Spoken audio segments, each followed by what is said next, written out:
नमस्कार, बहुत स्वागत है आप सभी का। मैं आपके साथ अस्मिता दुबे और बुलेटिन की शुरुआत इस वक्त की बड़ी खबर के साथ। रायपुर से बड़ी खबर, नक्सल उन्मूलन अभियान की समीक्षा। ऑपरेशन संकल्प को लेकर भी चर्चा की गई। सीएम साई ने अभियान की समीक्षा की है। करेगुट्टा की पहाड़ियों पर चल रहा है ऑपरेशन, तो नक्सल उन्मूलन केवल एक अभियान नहीं, सीएम की तरफ से कहा गया। उन्होंने आगे कहा कि बस्तर और छत्तीसगढ़ के भविष्य को सुरक्षित करने का मिशन है।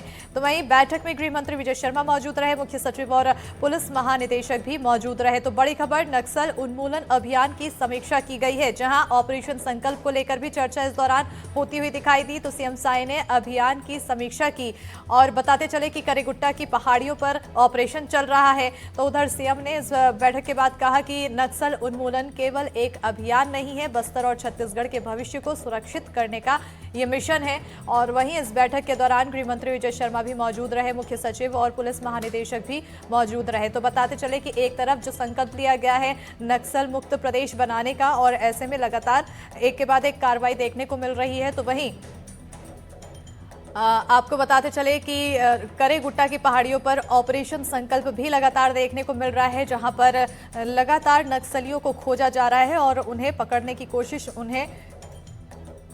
की जा रही है कि मुख्यधारा से जोड़ा जाए। नहीं तो अगर वो अपनी गतिविधियों को नहीं सुधारते हैं तो कई मुठभेड़ों के दौरान ढेर भी होते हुए नक्सली नजर आते हैं। बहरहाल उन्हें पकड़ने की कोशिश लगातार जारी, खदेड़ने की कोशिश लगातार जारी सुरक्षा बलों की तरफ से। और ऐसे में यहाँ पर यह बैठक जो की गई, ये बैठक काफी ज्यादा अहम मानी जा रही है। ज्यादा जानकारी के साथ फोन लाइन पर सहयोगी नीलेश त्रिपाठी जुड़ चुके हैं। नीलेश, आखिर इस बैठक को लेकर क्या कुछ अहम जानकारी? बिल्कुल, देखिए जिस तरह से लगातार आज 7वां दिन है केरकेटा के जो पहाड़ी है तेलंगाना और बीजापुर सीमा पर, उसमें जो ऑपरेशन लॉन्च किया गया है और उसमें क्या विकास है, उसमें क्या अपडेट आ रहे हैं, उसकी भी समीक्षा की गई। और साथ ही साथ आज एक बड़ा महत्वपूर्ण बयान तेलंगाना के पूर्व मुख्यमंत्री का आया, जिसमें उन्होंने कहा कि इस अभियान को रोकने के लिए वो पत्र लिखेंगे केंद्र सरकार को। और उनका ये भी कहना था कि नक्सली जो है वो बातचीत के लिए बार बार पत्र लिख रहे हैं, तो ऐसे में सरकार क्या पहल करती है, इस पर भी ध्यान देना होगा।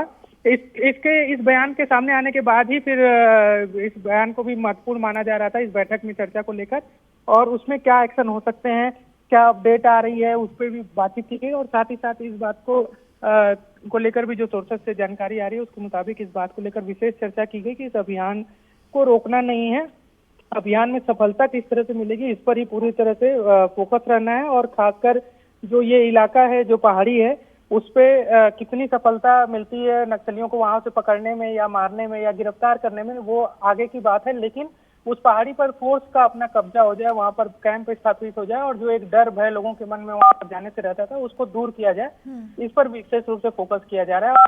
जो नक्सल उन्मूलन नीति है छत्तीसगढ़ सरकार की, उसको किस तरह से क्रियान्वित किया जाए ताकि जो लोग अन्य जगहों पर भी हैं, नक्सल संगठन से जुड़े हैं, वो छत्तीसगढ़ के अन्य इलाकों में जो सक्रिय हैं वो सरकार की ओर आए और सरेंडर करें और उसका फायदा उठाएं। उसको किस तरह से बढ़ावा दिया जा सकता है, उस पर भी चर्चा की। बिल्कुल, बहुत शुक्रिया नीलेश तमाम जानकारी देने के लिए। तो अब देखना होगा कि आगे इस नक्सली को जो नक्सल मुक्त बनाने के जो एक अहम अभियान चलाया जा रहा है, उस पर और क्या कुछ सफलता हासिल होती है। बहरहाल